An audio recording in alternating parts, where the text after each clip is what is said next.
Posición gatillo de fusil. Esta posición es propia de pacientes con meningitis. Se caracteriza por la hiperextensión de la cabeza y flexión de los miembros inferiores, a causa de una contractura de los músculos de la nuca, raquis, flexores de los miembros y de la pared abdominal. Opistótonos.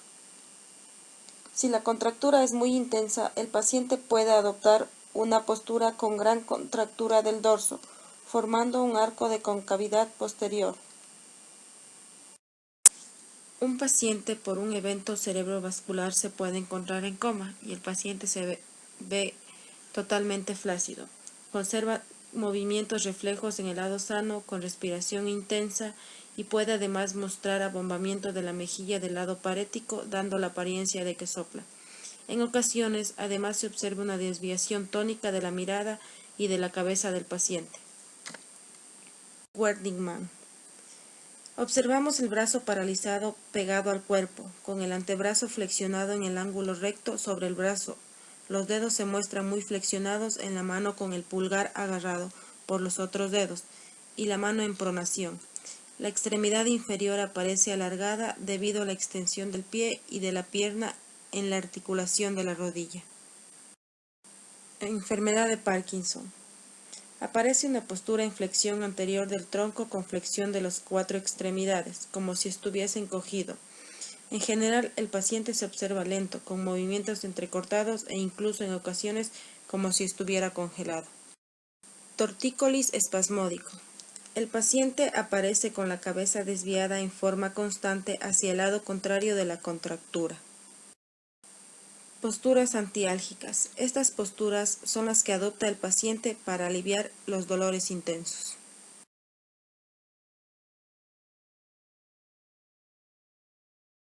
Afasia parkinsoniana. El paciente se muestra perplejo como si tuviese una máscara. La mirada está fija casi sin parpadeo. La piel se observa grasosa y en casos avanzados la saliva escapa por un ángulo de la boca. En parálisis facial periférica se observa simetría de la cara. El lado paralizado se muestra liso, la frente pierde sus arrugas y el ojo está un poco más abierto que el del lado sano. Las lágrimas se derraman por la mejilla y cuando el enfermo intenta cerrar su ojo, el globo ocular se dirige hacia arriba hasta que la córnea desaparece bajo el párpado superior. En la simetría facial por evento cerebrovascular, una mejilla se ve muy flácida y agitada por la respiración. El surco nasogeniano está borrado y la comisura bucal del lado afectado se observa más baja. Si el enfermo intenta hablar, estas diferencias se hacen más notorias. En el síndrome pseudobulbar se puede ver una facie llorosa, inexpresiva e incluso con la boca entreabierta. El examen mental. El examen mental es la evaluación del estado y de las funciones mentales superiores del paciente neurológico. Esto es crucial para el diagnóstico de ciertas patologías como el diagnóstico de las demencias. Esto depende de 3 factores que serían el estado de la conciencia, el contenido del pensamiento y lo que serían las funciones mentales superiores o corticales. El estado de la conciencia se evalúa mediante 2 niveles, el nivel cualitativo y el nivel cuantitativo. El nivel cualitativo se evalúa lo que sería si el paciente se encuentra alerta, en delirio, confusión o en estado de demencia, que es la ausencia de pensamiento. Lo que sería los niveles cuantitativos se evalúan mediante una mnemotecnia que sería ALOEC, lo que sería alerta, letargo, obnubilación o somnolencia, lo que sería el estupor o el coma. El contenido del pensamiento. En el contenido del pensamiento vamos a evaluar actitud, preocupación, ideas delirantes, alucinaciones visuales, auditivas, olfatorias y las conductas obsesivas. Funciones mentales superiores. Aquí evaluaremos la orientación, atención y memoria. La orientación es la percepción del tiempo, espacio y persona. Realizaremos preguntas tales como: ¿sabe en qué lugar está? Sí, en un consultorio. ¿Cuál es su nombre? Mi nombre es Catherine Parr. Atención. Corresponde al interés que se presente a ciertas actividades. Aquí le vamos a pedir al paciente que diga los días de la semana y luego invierta su orden. O también corresponde a la comprensión de historias. Por favor, díganme los días de la semana y luego invierte su orden. Lunes, martes, miércoles, jueves, viernes, sábado, domingo. Ahora invierta los días, por favor. Domingo, sábado, viernes, jueves, miércoles, martes y lunes. Ahora, la memoria. Esta corresponde a procesos fisiológicos y patológicos. Aquí evaluaremos la memoria inmediata, a corto plazo y a largo plazo. En la memoria inmediata le voy a dar 3 palabras al paciente y seguiré conversando normalmente con él y luego le pediré que por favor me diga esas palabras. Carro, casa y gato. ¿Y puede indicarme el lugar del dolor, por favor? Me duele la frente. Ahora le voy a realizar otras preguntas. ¿Es usted casado? Sí, ¿Tiene hijos? sí, tengo 3. ¿Se acuerda de las palabras que le había mencionado anteriormente? Sí. Dígame. Carro, casa, gato. Ya. Ahora, la memoria a corto plazo. Esta va a incluir minutos a horas. Voy a hacerle una pregunta. ¿Qué almorzó el día de hoy? Arroz con pollo. La memoria a largo plazo va a incluir días, meses u años. ¿Recuerda usted su fecha de nacimiento? Nací el 27 de agosto de 1996. ¿Sabe quién es el presidente actual? Sí, Lenín Moreno. Lenguaje. En el lenguaje vamos a proceder a evaluar 2 cosas, lo que es la comprensión de las frases y de las palabras. Para esto vamos a pedir al paciente que repita sílabas, palabras y frases. Para la evaluación del lenguaje tenemos 3 ítems, lo que es el nombramiento de los objetos, por ejemplo. ¿Qué es esto? Ya. En la repetición le pedimos al paciente que repita frases como la casa es blanca. La casa es blanca. Ya, y en la comprensión vamos a decirle qué día es hoy. La casa es blanca. El habla se va a evaluar junto con el lenguaje. A la alteración del habla lo vamos a denominar disartría. Tenemos a la disartría espástica, que va a ser una voz con irregularidades. Por ejemplo, le vamos a pedir al paciente que repita una frase. El árbol es grande. El árbol es grande. Eso es una disartría espástica. La disartría flácida es cuando la voz es ronca y baja. Repita, el zapato es pequeño. Ya.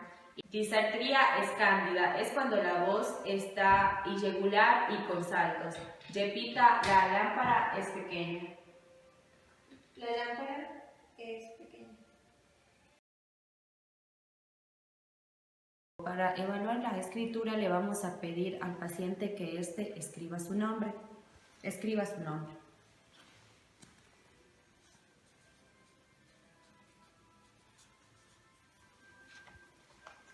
Cuando hay una alteración en la escritura, el paciente va a escribir así. Y a esto se lo denomina agrafía. Ahora, para evaluar lo que es la lectura, le vamos a pedir que nos lea un párrafo. Servicios que brinda la Unidad de Bienestar Estudiantil. Los estudiantes tienen a disposición varios servicios en asistencia médica, asistencia odontológica. La alteración de la lectura se denomina alexia. Doctora, ¿qué dice aquí? Eso se llama alexia. Ahora, vamos a evaluar el dibujo y le pedimos al paciente que dibuje un triángulo. Un círculo. Ya, el dibujo está conservado. En el cálculo vamos a pedir al paciente que realice sumas y restas fáciles, como por ejemplo 10 menos 7, 3. 100 menos 5, 95. 95 menos 5, 90. 90 menos 5, 85. y así sucesivamente. Genocias. Las genocias van a ser la capacidad para reconocer objetos o palabras. La alteración de esta parte se llama agnosias y tenemos varios tipos de agnosias. La primera es la agnosia visual, que es la incapacidad del paciente que tiene para reconocer un objeto. ¿Qué es esto? Un micrófono. Ya. Agnosia digital es la incapacidad que tiene el paciente para reconocer un objeto por medio del tacto. Le pedimos al paciente que cierre los ojos y le damos el objeto para que lo palpe. ¿Qué es eso? Tiene una forma esférica. Es una pelota. Ya. Agnosia auditiva es la incapacidad que tiene el paciente para reconocer un sonido que anteriormente ya había escuchado, como por ejemplo. Señora, su celular está sonando. No, no es mía. Señora, es su celular. ¡Ay, cierto! Eso es una agnosia auditiva. Ahora, las anognosias van a ser la incapacidad para reconocer la propia enfermedad. ¿Usted qué tiene, señora? Nada, yo no tengo nada. Entonces, ¿por qué está aquí? No sé.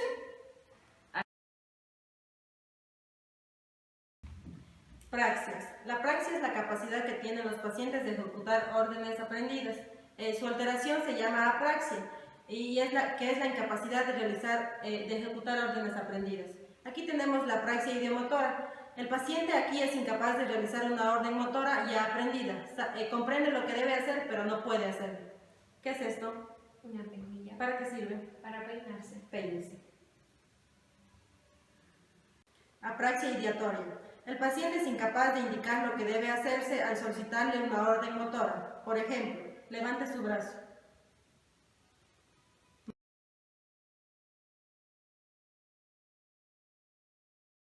La evaluación de los pares craneales. El primer par, que sería el nervio olfatorio, se evalúa observando sus fosas nasales que estén permeables y se evalúa cada fosa nasal por separado antes de realizar este test. ¿Cómo se evalúa? Se evalúa lo que sería la agudeza olfatoria mediante columnas de algodón impregnadas con sustancias líquidas. Aquí y a continuación de hacer. No huele nada. Esto es una anosmia, cuando ella no percibe.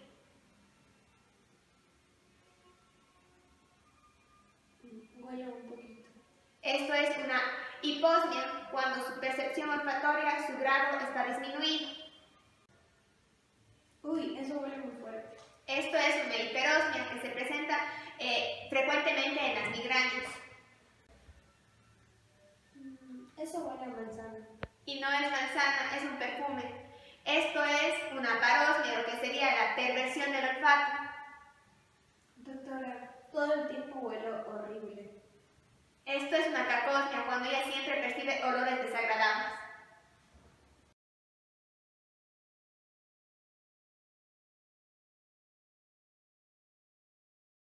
El nervio óptico. Para la evaluación del nervio óptico existen tres grandes maniobras, lo que sería la evaluación de la agudeza visual con la visión de colores, la evaluación del campo visual y por último el fondo de ojo. Para la agudeza visual se utilizan tablas ya prediseñadas como las tablas de Snellen.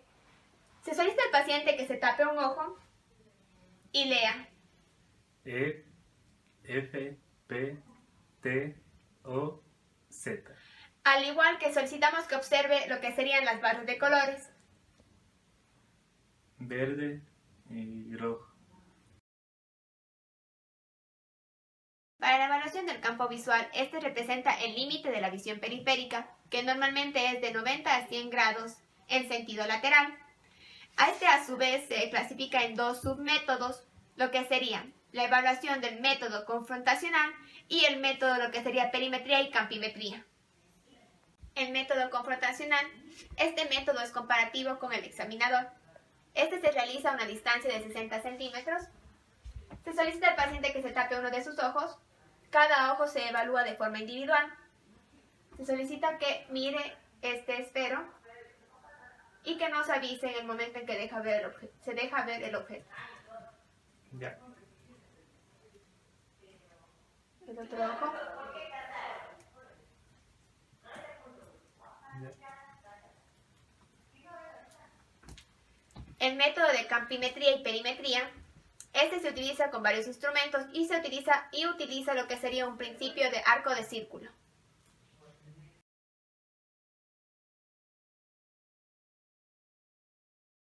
Hemianopsias consiste en la pérdida de la mitad del campo visual. Pueden ser homónimas cuando se pierde la visión del hemicampo nasal de un lado y la del hemicampo temporal del otro, y heterónimas si se afecta al mismo tiempo ambos campos nasales o ambos campos temporales. Cuadranopsias es la pérdida de la visión de un cuadrante del campo visual. Igualmente pueden ser homónimas o heterónimas, superiores o inferiores. Se realiza por medio de la utilización del oftalmoscopio. El paciente debe estar cómodo, de preferencia sentado, con la mirada fija en un punto. Se utilizará la mano derecha si se va a observar con el ojo derecho y la mano izquierda si va a observar con el ojo izquierdo. Se examina el ojo del paciente con el ojo ipsilateral del examinador. Lo que podemos observar es la retina, la papilodisco óptico, la arteria y venas centrales, la región macular y la periferia del fondo de ojo.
Pupilas.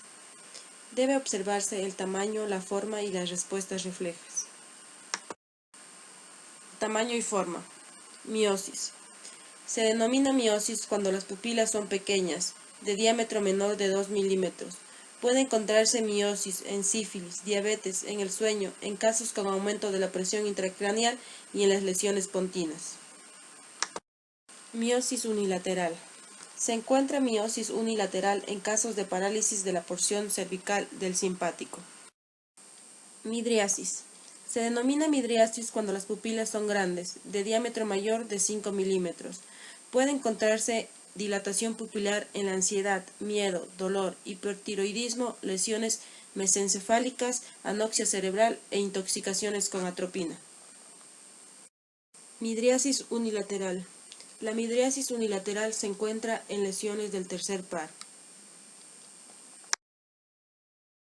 Hipus pupilar. Es normal observar una pequeña fluctuación del tamaño pupilar. Cuando esta contracción y dilatación rítmica son excesivas, se denomina hipus pupilar. En respuesta pueden verse en estados de somnolencia, alteración del balance simpático y parasimpático.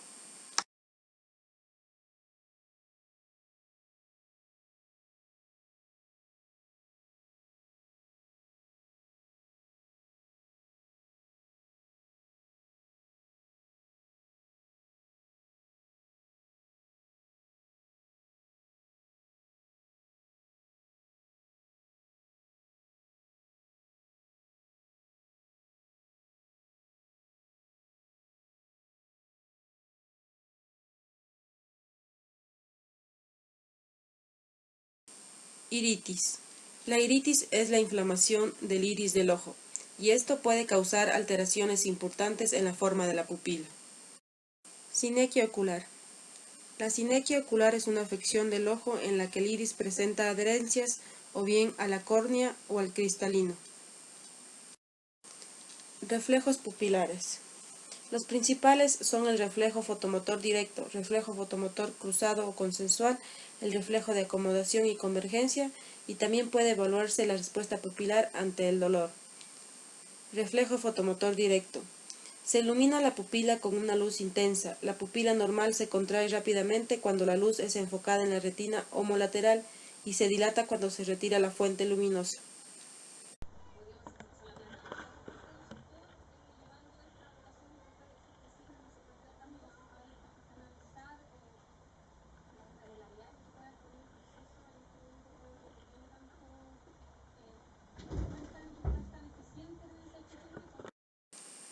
Reflejo fotomotor consensual o cruzado. Cuando se ilumina una pupila con una luz intensa, en un sujeto normal se produce contracción de ambas pupilas, tanto la ipsilateral al estímulo como la contralateral.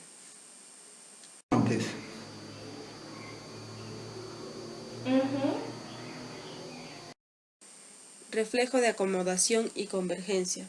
Se obtiene solicitando al paciente que fije la mirada en algún objeto cercano.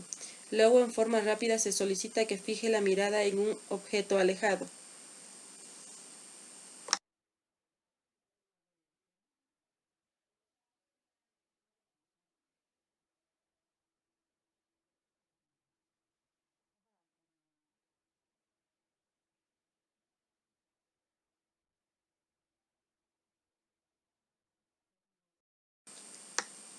Alteraciones de las respuestas pupilares. Pupilas de Argyll-Robertson. Las pupilas no reaccionan ante un estímulo luminoso, pero mantienen la respuesta de acomodación. Este tipo de respuesta se ha considerado patognomónico de la sífilis del sistema nervioso central. Pupilas de Adie. Existe también alteración de la respuesta pupilar ante la luz y una mejor respuesta en la acomodación y convergencia. La diferencia es que la respuesta a la luz no está totalmente perdida.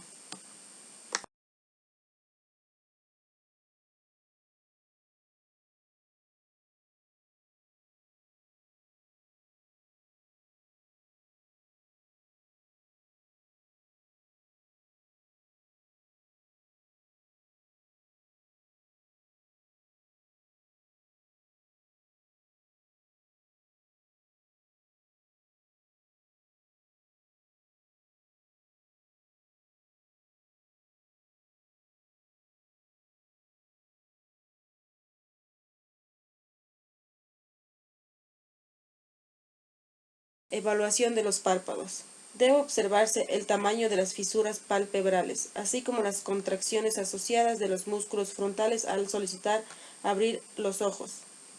Se solicita al paciente que abra y cierre los ojos en forma repetida.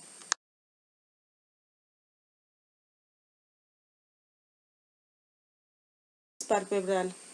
La parálisis del músculo elevador del párpado superior causa ptosis. Esta alteración puede ser parcial o completa.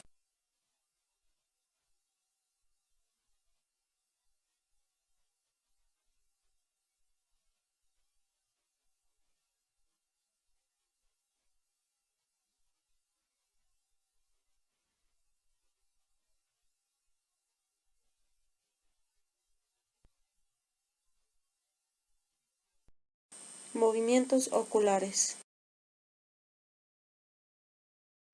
Movimientos oculares sacádicos. Son movimientos rápidos de un objeto a otro. El estímulo es voluntario o reflejo.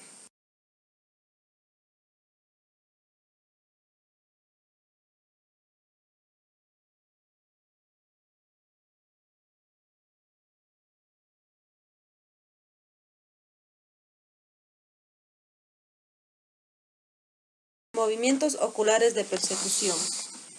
Son movimientos suaves, de seguimiento. Permite mantener la fijación de la mirada en un objeto determinado.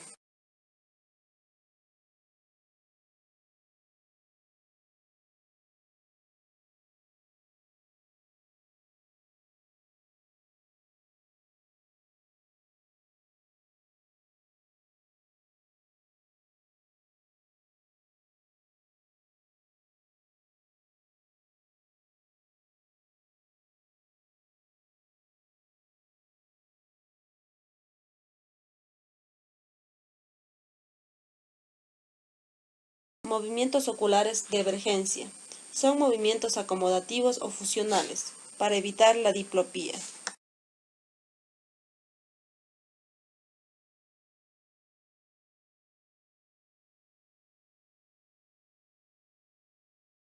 Movimientos oculares vestíbulo-tónicos. Aseguran la relación entre los ojos y el medio durante los movimientos de la cabeza y el cuerpo.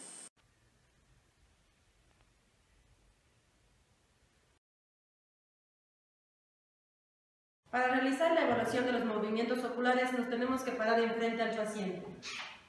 Se solicita al paciente que mire en las 6 direcciones cardinales. Por favor, mire lateralmente, medialmente, hacia arriba y lateral, hacia arriba y medial, hacia abajo y lateral, hacia abajo y medial. Finalmente, se le solicita al paciente que mire hacia arriba, hacia abajo, hacia la izquierda, hacia la derecha, y así es como se evalúa la convergencia de los ojos. Se repite este procedimiento solicitando al paciente que siga un objeto que mueva el examinador.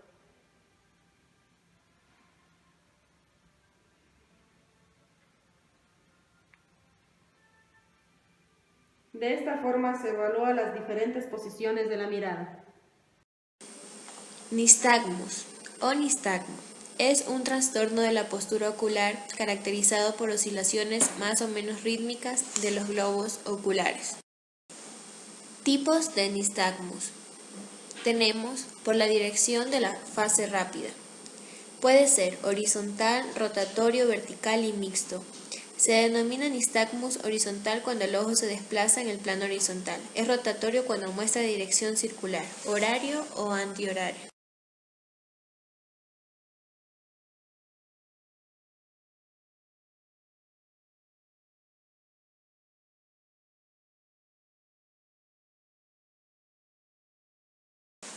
Por la intensidad.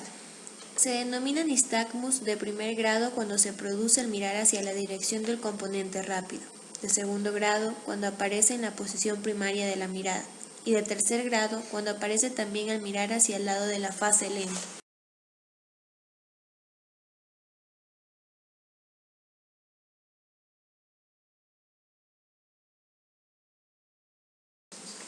Por el origen, tenemos central y periférico. El nistagmus central puede ser permanente e inagotable, multidireccional. El vertical se considera de mayor probabilidad central.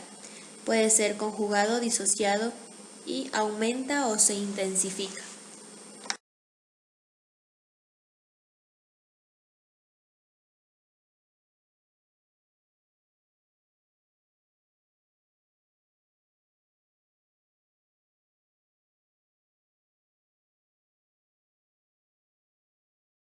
Nistagmus periférico.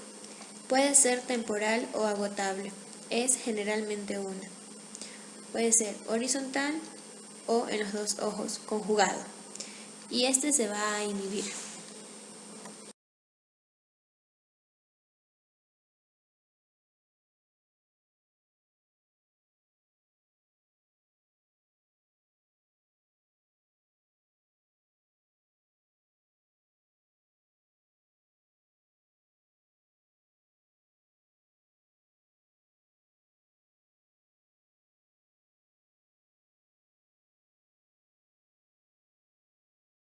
El nervio trigémino es un nervio mixto y se evalúa su función motora y sensitiva. Para evaluar su función motora, se evalúa lo que serían los músculos masticatorios. Cuando existe una paresia o una parálisis ipsilateral de los músculos masticatorios, el paciente no podrá realizar los siguientes movimientos, que serían cerrar, deprimir, protruir, retraer y desviar la mandíbula hacia cualquiera de los lados. La función sensitiva se evalúa mediante las modalidades exteroceptivas. ¿Qué siente? Me duele, Dolor, está caliente, calor, está frío, el frío y por último lo que sería el tacto ligero. algo pasó por mi rostro. Si existe alguna alteración se notará de inmediato. En paresias bilaterales, la mandíbula cae con la gravedad y todo el poder muscular se pierde. El primer reflejo que se evalúa es el reflejo maceteromandibular. Se coloca el dedo índice en la mitad de la quijada y se solicita al paciente que esté su boca entreabierta con sus músculos masticatorios relajados. Colocamos el dedo índice en la mitad de la quijada y con el martillo de reflejos realizamos un toque. Esto es lo que observamos, que sería la cerrada súbita. Es mediante la contracción de los músculos maceteros y temporales. El reflejo corneal, se realiza con un algodón fino y se solicita al paciente que mire en dirección opuesta, mire hacia este lado. Con el algodón fino se realiza el tacto corneal. Esta es la respuesta que esperamos, que sería el parpadeo. Al ojo estimulado, que sería el reflejo directo, y en ambos ojos es el reflejo consensual. El tercer reflejo es el reflejo nasal o de estornudo. Se estimula la mucosa nasal con un fino algodón. Esta es la respuesta que esperamos, que sería el estornudo, con la contracción de los músculos nasofaringeos y torácicos, con la expulsión brusca de aire a través de la nariz y de la boca. Aquí evaluaremos la función motora, función sensitiva y función secretora. En la función motora evaluaremos los músculos de la expresión facial buscando alguna asimetría. Le pediremos al paciente que contraiga los músculos faciales. Como por ejemplo, le vamos a pedir sonría, póngase triste, una cara de enojada, alce las cejas, cierre los ojos, muestre los dientes y un besito. Debemos valorar las zonas de percepción en el meato auditivo y en el pabellón auricular. ¿Siente? Sí. Ahora, también tenemos que valorar las funciones gustativas. Aquí le vamos a dar varios tipos de alimentos al paciente y él nos va a decir qué es lo que percibe. ¿Qué sintió? Está desabrido. A la disminución del gusto se la conoce como hipogeusia. Ahora,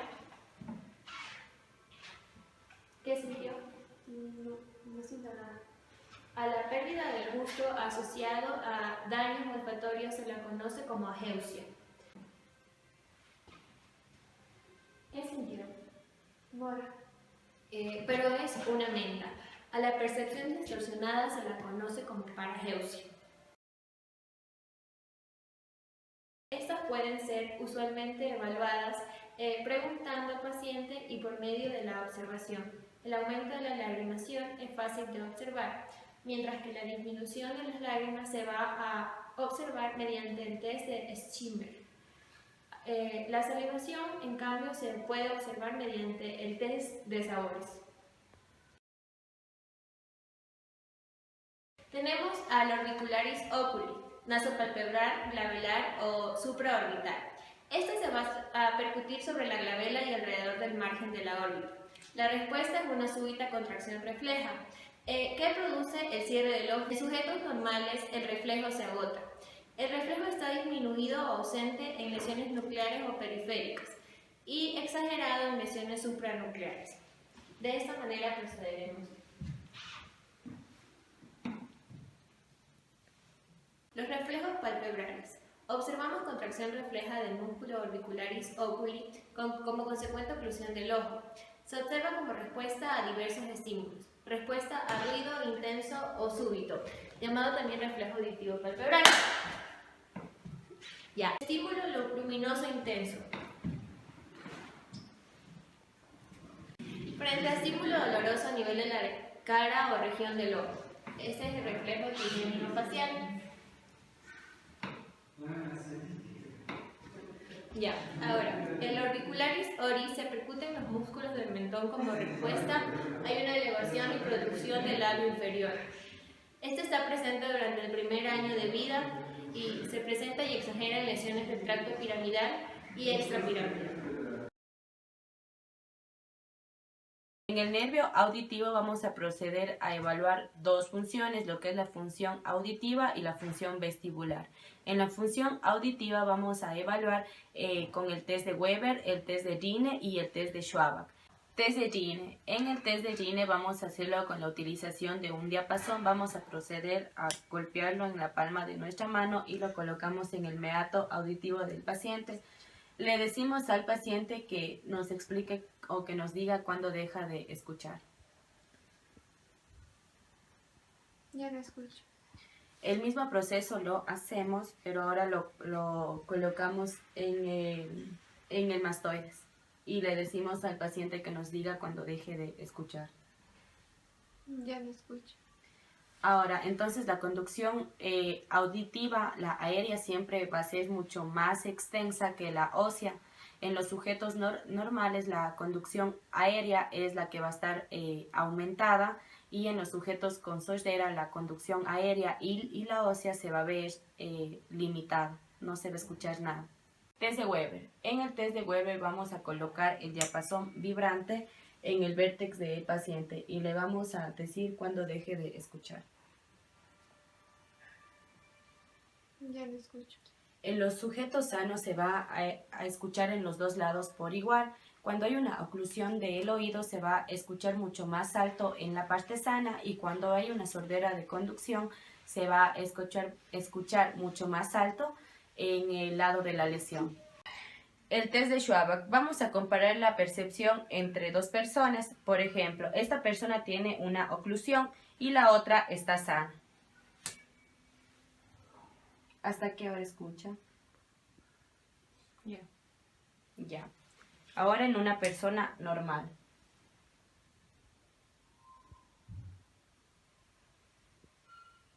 Como podemos observar, en la persona normal la percepción va a estar aumentada, y en una con una oclusión se va a ver disminuida.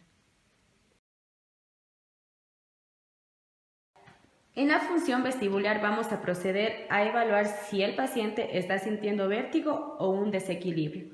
Consta de 3 evaluaciones. La primera, le vamos a pedir al paciente que realice una marcha en tándem. Se le solicita al paciente que camine sobre una línea recta, poniendo un pie delante del otro. Eso es una marcha normal. Ahora, cuando hay un desequilibrio o una alteración, el paciente se va a caer hacia el lado de la alteración. Marcha hacia adelante y hacia atrás. Un paciente con una alteración va a demostrar una marcha en estrella, así.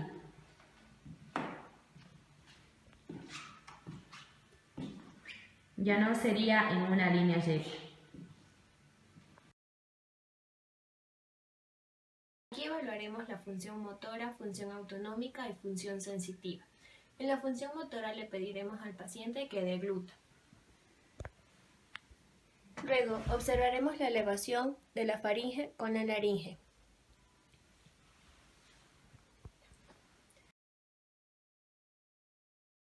La función autonómica, o también denominado reflejo salivar. Colocaremos en la lengua del paciente alimentos altamente condimentados y observaremos la excesiva salivación producida por la glándula parótida.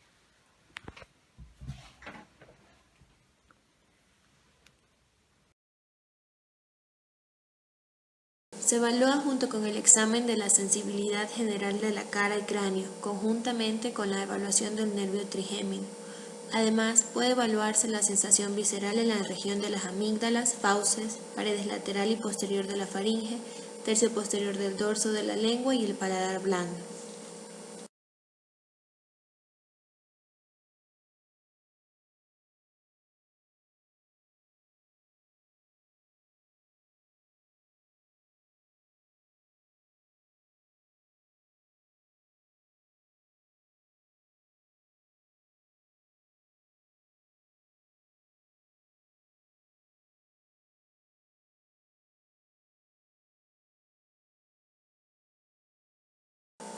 Reflejos.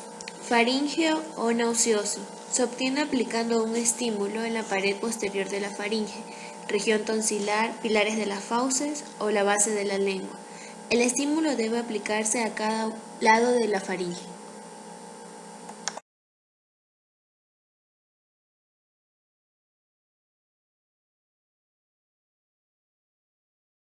Reflejo palatino o uvular.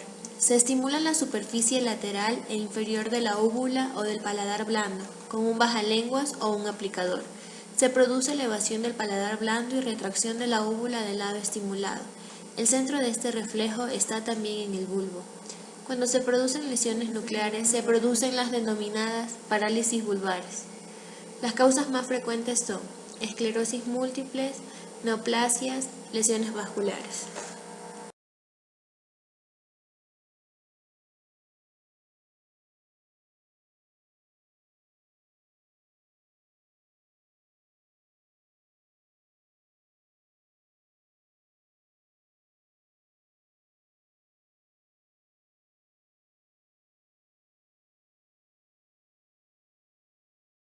Examen semiológico.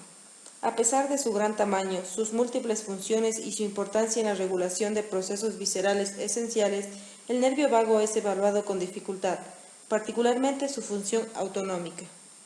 Funciones motoras. Se debe observar la posición del paladar blando y la úvula en reposo, y la posición y movimientos durante la respiración superficial y la fonación.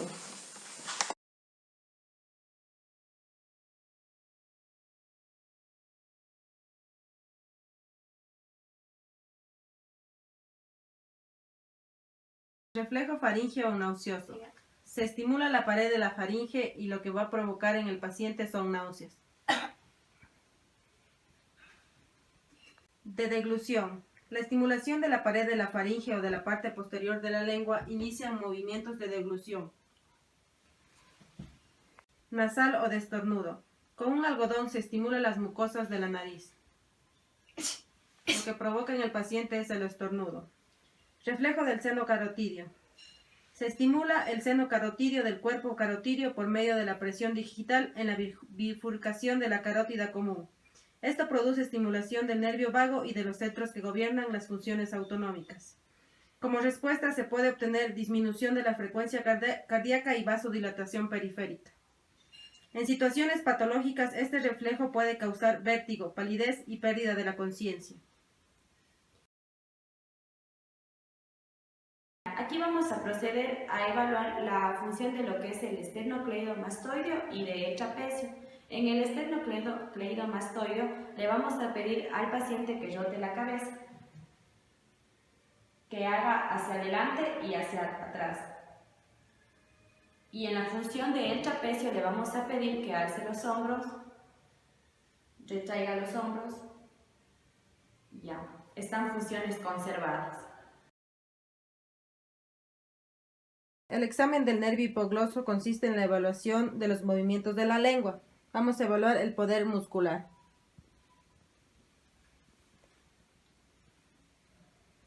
La protrusión y los movimientos laterales.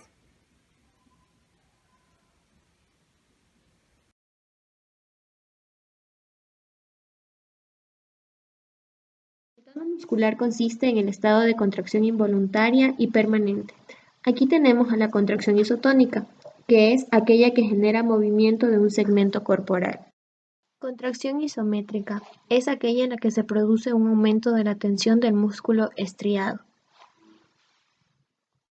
La hipotonía se produce en la afección de varios niveles del sistema nervioso, por ejemplo en el síndrome cerebeloso, en la cataplejía o puede ser un fenómeno transitorio, por ejemplo en las crisis atónicas.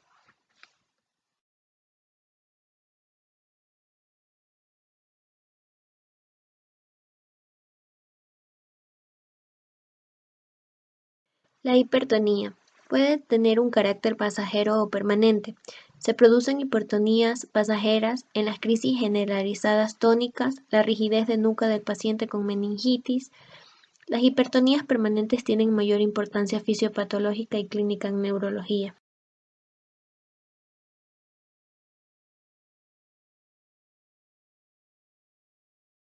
La espasticidad es un tipo de hipertonía dependiente de la velocidad que se imprime al estirar un músculo. Es permanente y afecta principalmente los músculos antigravitatorios de las porciones distales de los miembros.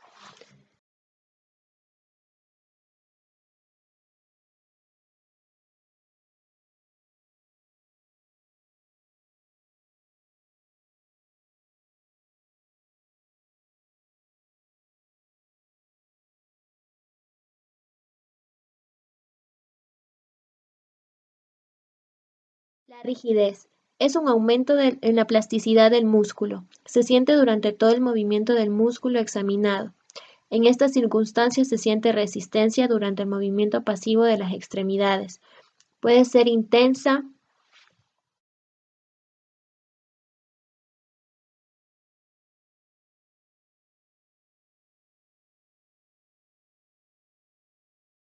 Las distonías son estados en los que de manera alterna se produce hipertonía e hipotonía. Son típicas de lesiones de la vía extrapiramidal. Las distonías pueden ser tan intensas que llegan a causar dolor. Ejemplo, los espasmos de torsión.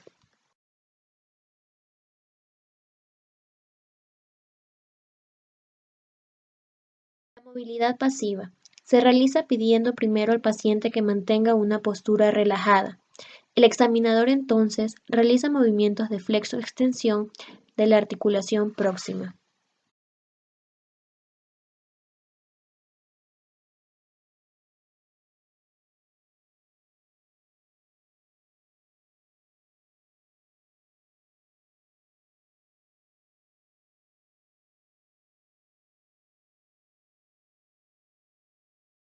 Las pruebas de pasividad se realizan con los miembros relajados. El médico toma con ambas manos el antebrazo o la pierna, si el enfermo está acostado y lo mueve en forma brusca. Si hay hipotonía, los movimientos serán más amplios y fáciles de lo normal. En caso contrario, aparece la hipertonía. Que debe de ser más o menos unos 120 grados. En esta misma posición, un poquito menos flexionada, realizamos un movimiento de aproximación, de flexo-aproximación, en donde en la normalidad la rodilla tiene que llegar a la perpendicular del trocánter contralateral. En estos dos movimientos son dos movimientos que se afectan muy frecuentemente en caso de artrosis. Aprovechando esta situación, realizamos la exploración de rotación externa.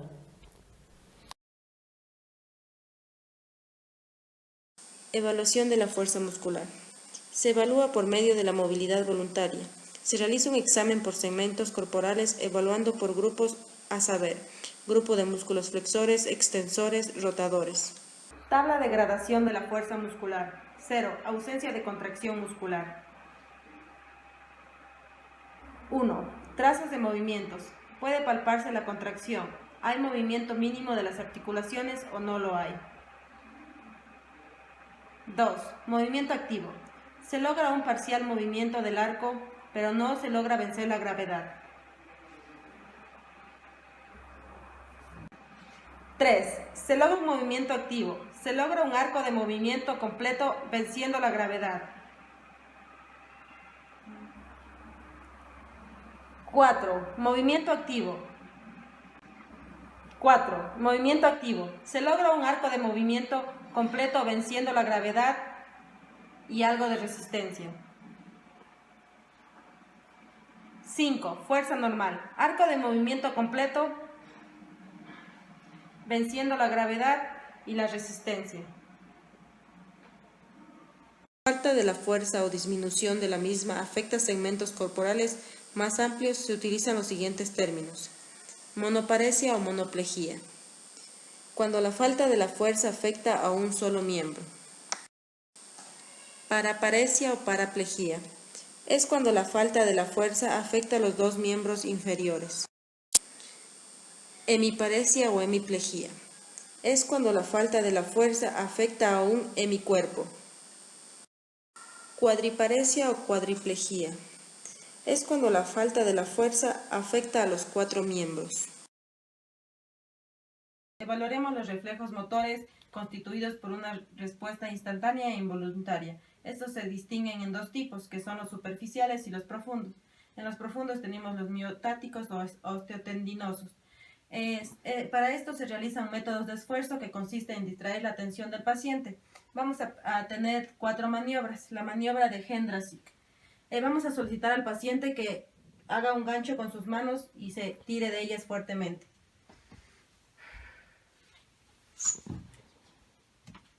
Maniobra de Laufenauer. Se solicita al paciente que se agarre fuertemente del respaldo de la silla, del brazo del observador o de cualquier otro lugar.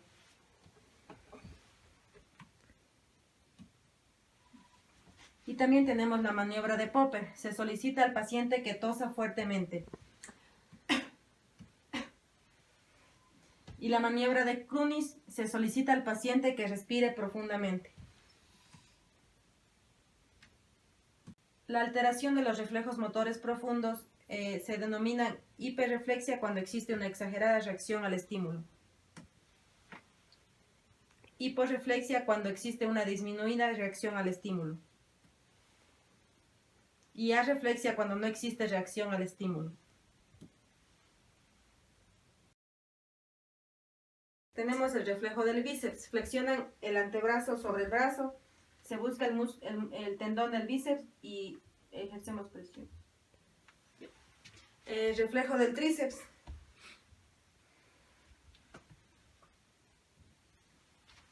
Reflejo del supinador.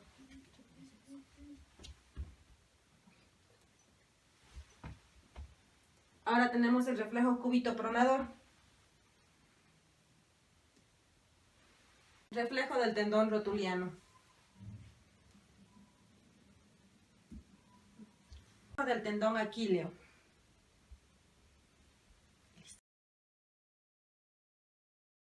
En los reflejos superficiales tenemos a los reflejos cutáneo-mucosos. Estos resultan de la estimulación ejercida sobre la piel o las mucosas. Vamos a evaluar el reflejo faríngeo.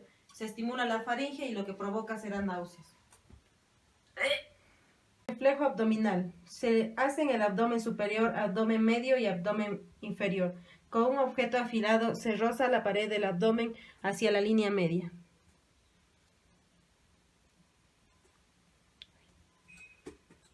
Como respuesta surgirá la contracción de los músculos de la pared abdominal. Reflejo plantar. Se realiza el estímulo en el borde externo de la planta del pie.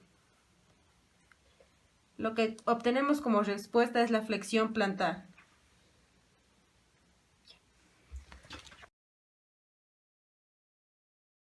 Estos términos se utilizan en pacientes con demencia avanzada, ya sea con encefalopatías, hidrocefalia o con estados postraumáticos. Todas estas afecciones ya mencionadas tienen una afección difusa y estos reflejos no tienen un valor localizatorio. Se encuentran 4 reflejos: el reflejo orbicularis oculi, el reflejo orbicularis oris, el reflejo de chupeteo y el reflejo palmomentoniano. El reflejo orbicularis oculi o el reflejo glabelar se percute en la región glabelar y la respuesta que esperamos es el parpadeo involuntario. Esta respuesta se extingue a la 5ª vez de realizarla. El segundo reflejo, el reflejo orbicularis oris. Este se percute ya sea en el labio superior o en el labio inferior. Y la respuesta que esperamos es el cierre o la protusión labial.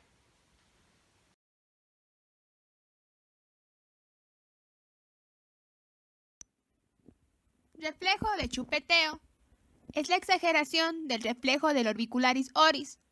En estas circunstancias se encuentra no solo protusión labial, sino incluso maniobras de chupeteo. Este reflejo está presente normalmente en los primeros meses de vida.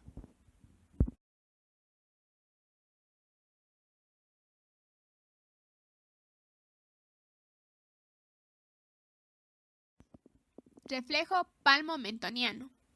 Existe una contracción ipsilateral del orbicularis oris y del orbicularis oculi, luego de la estimulación del área tenar de la mano.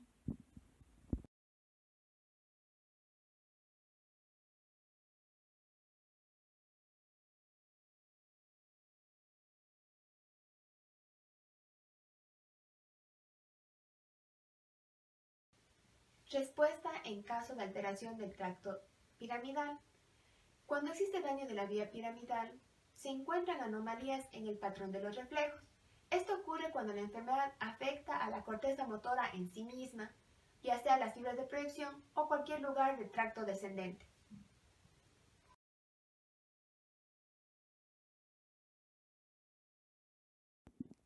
Clonus pateral. Se obtiene mediante la movilización rápida de la rótula hacia abajo, con la pierna en extensión y lo más relajada posible.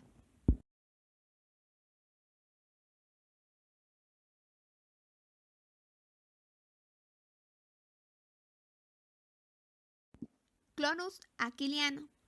Se obtiene fácilmente al sujetar la pierna con una mano por detrás de la rodilla y con la otra mano se realizan movimientos de flexión dorsal del pie, manteniendo presión al final del movimiento de flexión. Consiste en una serie de movimientos alternantes de flexión y extensión del pie.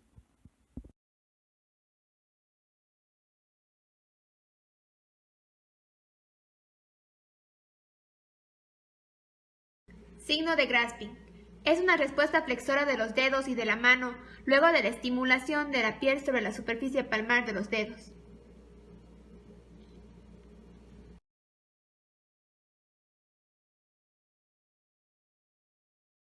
Signo de Hofmann. Se realiza una presión intensa sobre la uña del dedo medio del paciente.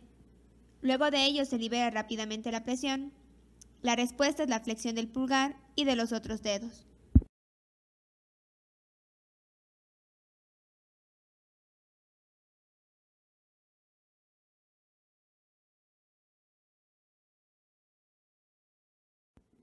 Signo de Tromner. Se sujeta la mano relajada del paciente, se toma del dedo del medio y con su otra mano se golpea la superficie volar del dedo del medio del paciente. La respuesta es similar al signo de Hofmann.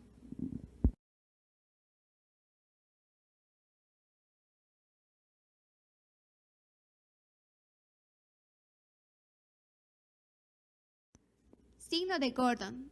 Se presiona fuertemente los músculos de la pantorrilla, obteniendo inversión del reflejo plantar.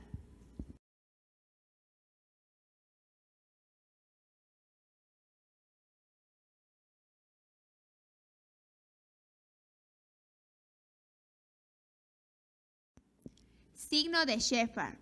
Se presiona fuertemente el tendón de Aquiles y se obtiene inversión del reflejo plantar.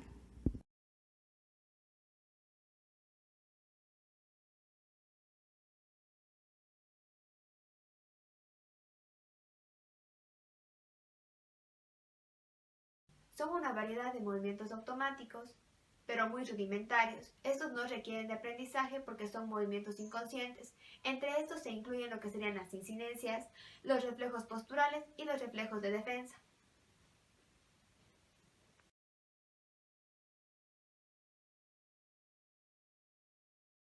Existe un refuerzo de la contracción por acción del esfuerzo de una parte del hemicuerpo endemne.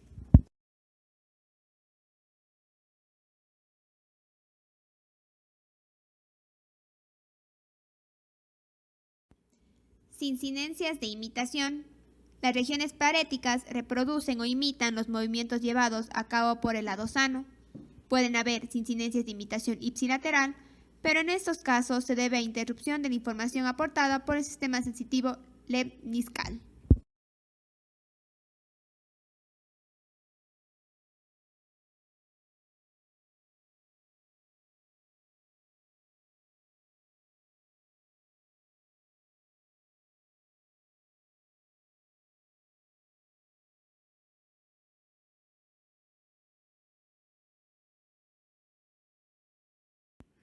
Sincinencias de coordinación consisten en la necesidad de realizar al mismo tiempo ciertos movimientos de las partes paréticas cuando voluntariamente se realiza otro movimiento en otro segmento o grupo muscular de estas mismas partes.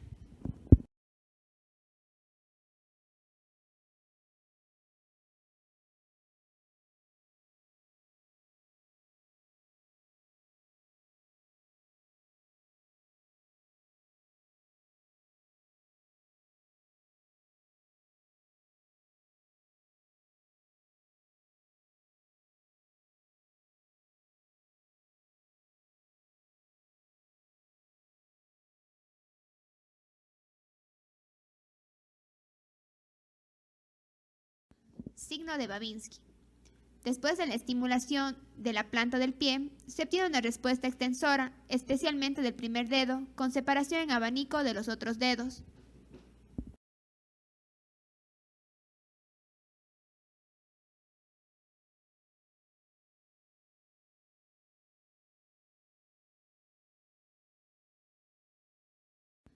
Signo de Chaddock. Se obtiene inversión del reflejo plantar al estimular la cara lateral del pie.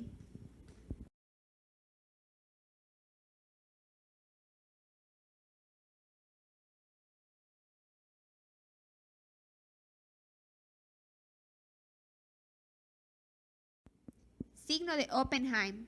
Se obtiene inversión del reflejo plantar al realizar una fuerte presión con el pulgar y el índice a la superficie anterior de la tibia en su cara medial, desde la región infralateral hacia el tobillo.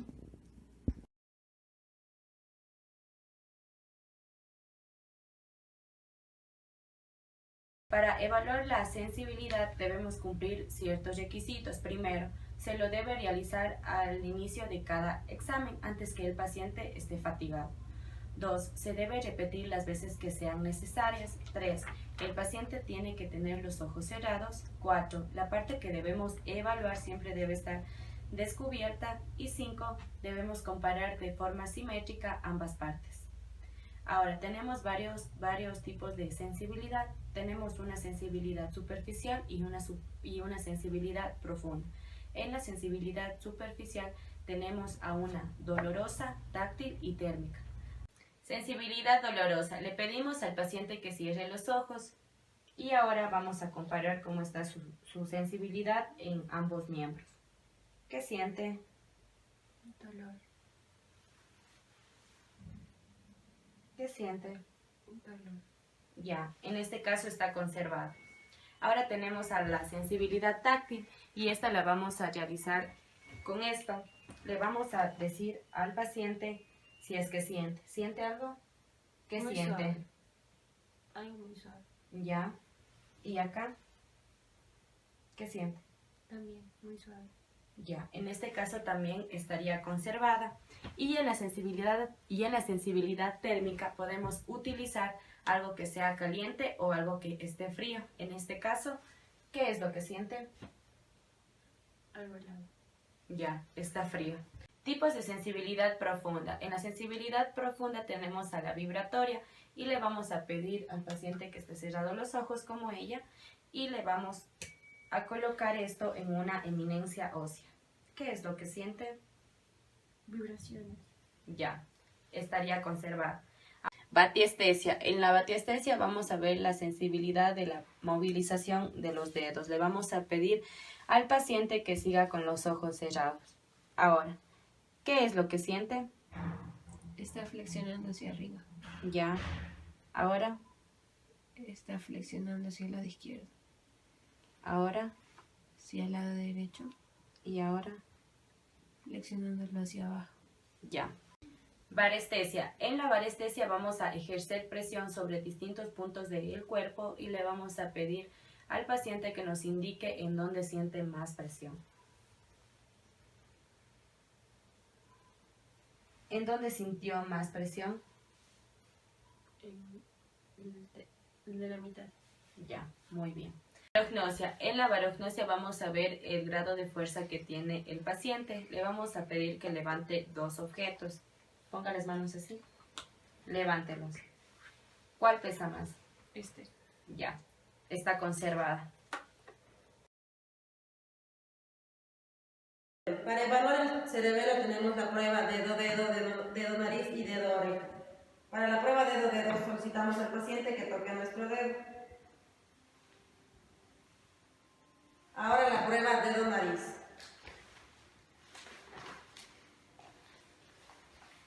Y la prueba dedo-oreja.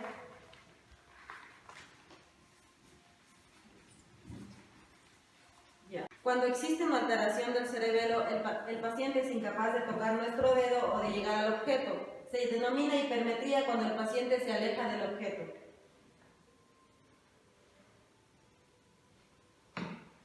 Y se denomina hipometría cuando el paciente es incapaz de llegar hasta el objeto.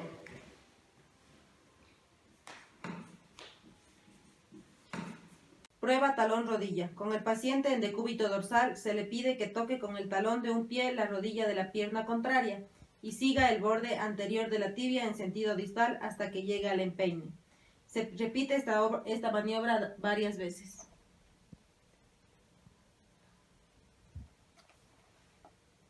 Prueba de las marionetas. En esta prueba se evalúa la coordinación de la acción de los músculos agonistas y antagonistas.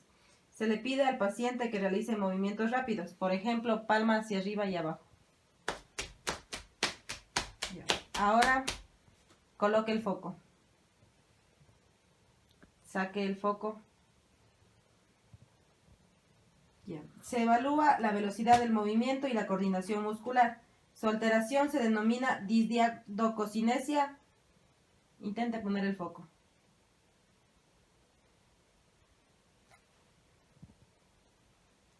Y si hay una imposibilidad total de hacerlo, se denomina adiadococinesia.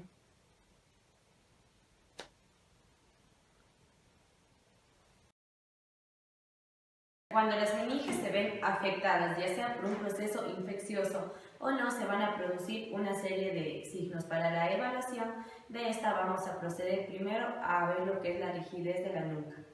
Se le va a pedir al paciente que éste levante la cabeza y cuando éste quiera levantar, todo su cuerpo se levantará en forma de una tabla. A esto se lo conoce como rigidez de nuca. Signo de Kevin. En el signo de Kevin vamos a tomar la pierna del paciente y vamos a contraerla hasta el abdomen. Una vez que nosotros queramos extenderla, esto va a producir dolor, así. Ya, a esto se lo conoce como signo de Kevin. Ahora, en el signo de Brunzinski, vamos a tomar el cuello del paciente y vamos a levantarlo. Y esto cuando flexiona las rodillas, a esto se lo conoce como signo de Brunzinski. La marcha normal consta de 3 pasos: despegue, avance y persecución. Se le solicitará al paciente que camine hacia adelante con los ojos abiertos. Ahora hacia atrás, hacia un lado y hacia el otro. De la misma forma, le pediremos que lo haga con los ojos cerrados. Hacia atrás, hacia un lado y hacia el otro. También se le debe solicitar al paciente que camine en puntillas y sobre los talones. Que siga una línea recta en el piso.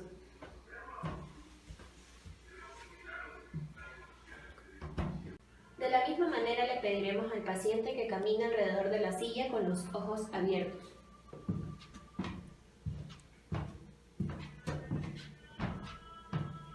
Y ahora que lo haga con los ojos cerrados.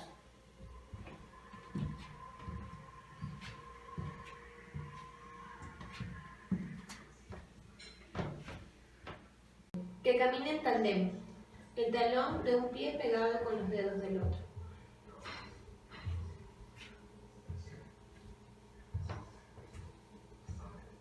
Que camine y gire rápidamente. Que camine lento, rápido y corra.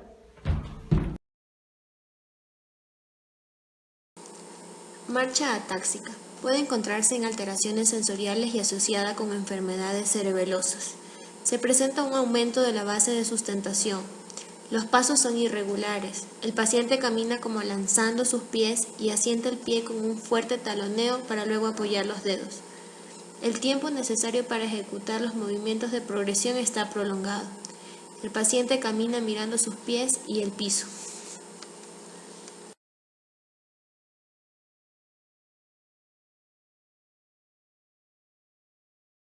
Marcha espástica o marcha del segador. Se ve más frecuente luego de un daño vascular cerebral, pero puede ser causada por cualquier lesión que interrumpa la inervación piramidal de una mitad del cuerpo.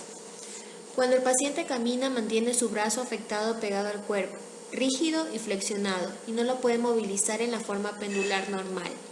Mantiene su pierna rígida en extensión y la flexiona con dificultad. Consecuentemente, el paciente arrastra su pie, manteniendo los dedos pegados al piso. Con cada paso, el paciente puede levantar la pelvis del lado afectado para ayudar a separar los dedos del piso. Incluso puede hacer un movimiento del pie en semicírculo.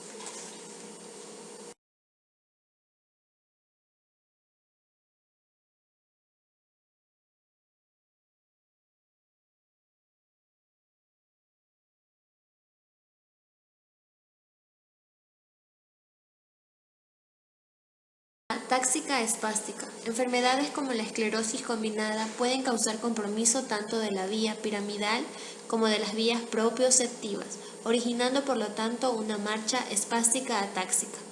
La ataxia puede ser de tipo cerebeloso o espinal.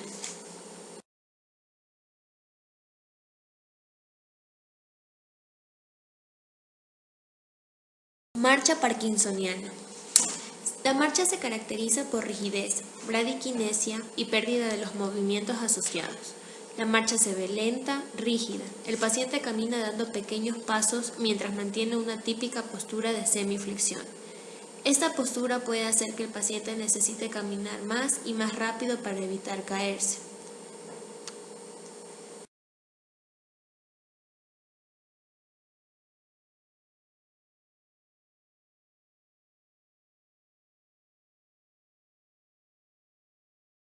Marcha en estepar. Aparece en asociación con pie caído y es causada por debilidad o parálisis de la dorsiflexión del pie. Puede ser uni o bilateral y se ve como consecuencia de varios desórdenes. El más común es la parálisis del tibial anterior, del nervio peroneo profundo, de los segmentos espinales desde el cuarto lumbar hasta el primer sacro.